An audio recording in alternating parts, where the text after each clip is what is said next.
pandemic I am struggling the most with is like, since the Black Lives Matter movement had really picked up steam after George Floyd's death, like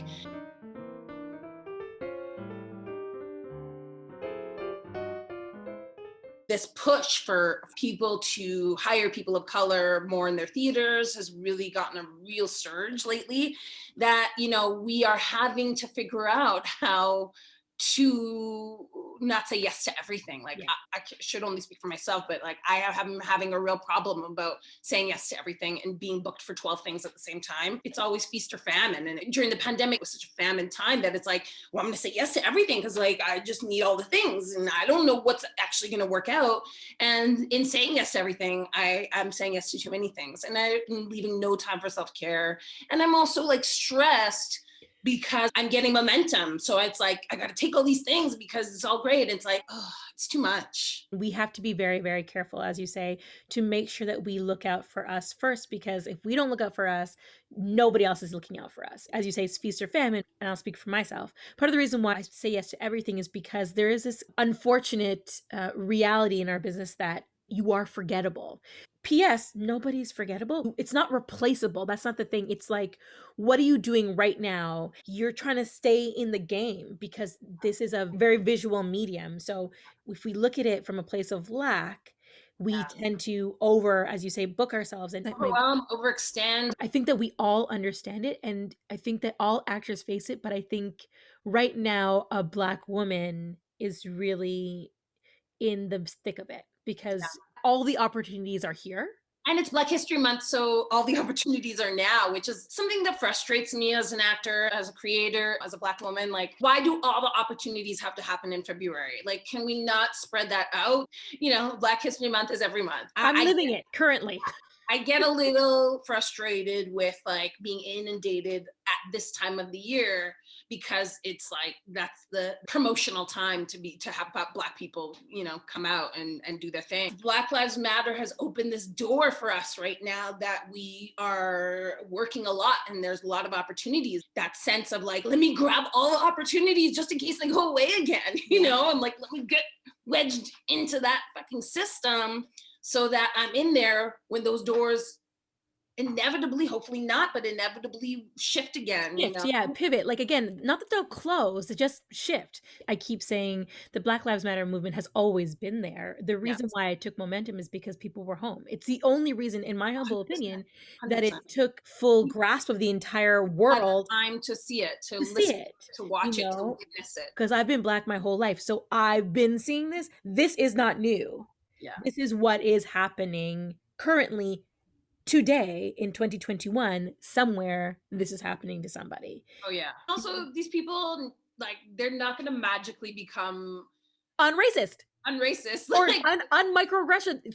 yeah, it's going to take them time to learn. Like, we have to have like the grace to understand who these people are in their core and to see the work that they're doing. Like, that's more important to me, is the work that is happening in these theaters. Stratford, Shaw, MTC, like these are huge ships that are taking longer to steer through new waters, and they're not going to happen overnight. And some theaters are doing it better than others, like Prairie Theater Exchange here, all sorts of fucking diversity initiatives and like welcoming people of color into their space and making space for people of color and opportunities for people of color. There's lots of work to be done still. It's going to take some time. These are institutionalized, racisms and like hundreds of years of oppression that have been happening within these institutions, and it's going to take some work to change. It doesn't change overnight. The change has to happen in many different levels. It has to happen not just from the actors that you represent your theaters, but the directors, the stage managers, the backstage crew, like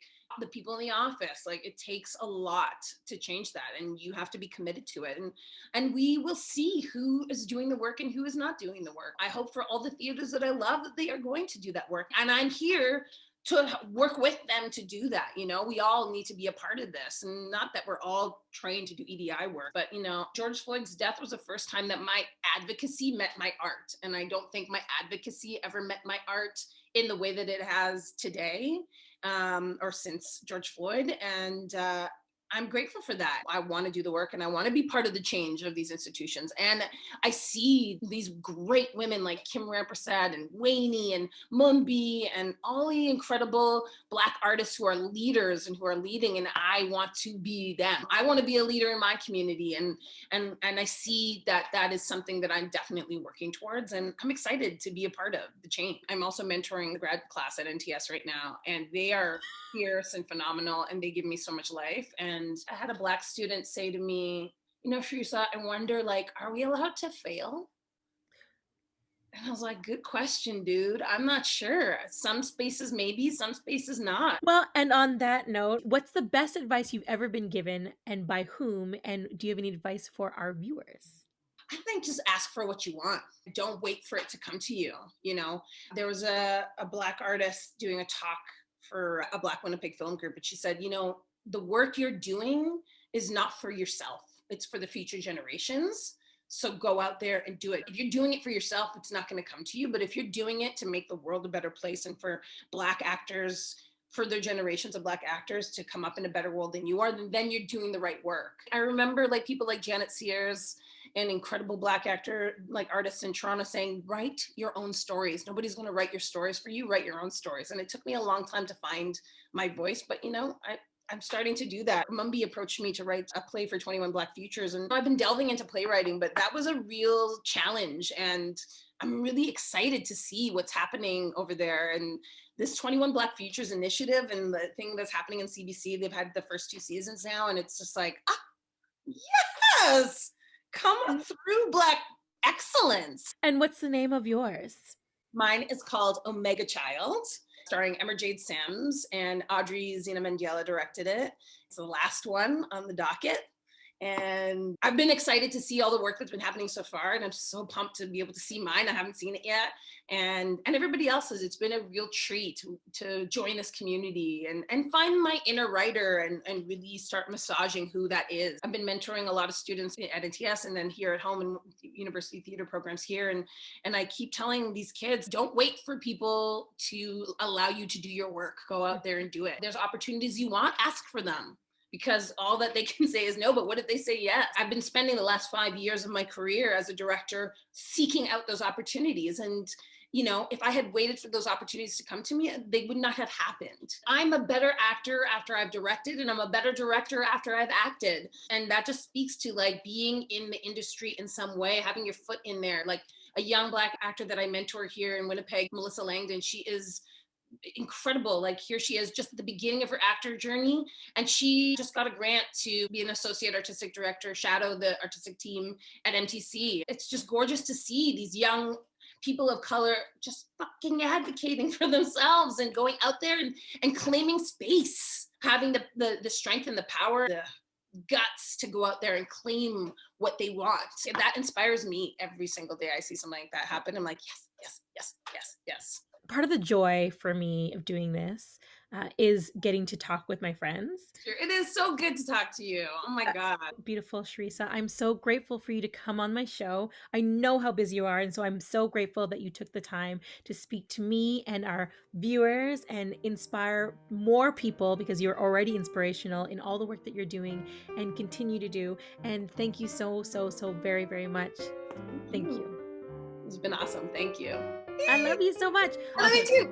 Don't forget to subscribe so you never miss another episode of the Blacktor Studio.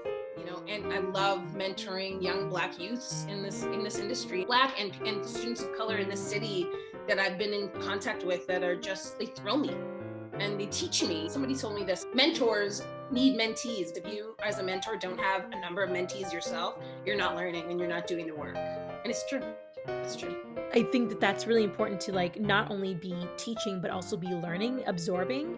I want to learn how the journeys changed you, and therefore, hopefully, maybe the future generations of artists will look at this and say, oh, I don't have to follow her path or his path or their path. I can use this information to fuel me forward into a different thing, into a different light, knowing that this industry has so many facets to it, that just because I'm not acting today doesn't mean that I'm not in the business, because I'm in the business of being a theater maker and a creative person, an arts educator, or an educator in and of itself. All of these things encompass being a performance artist.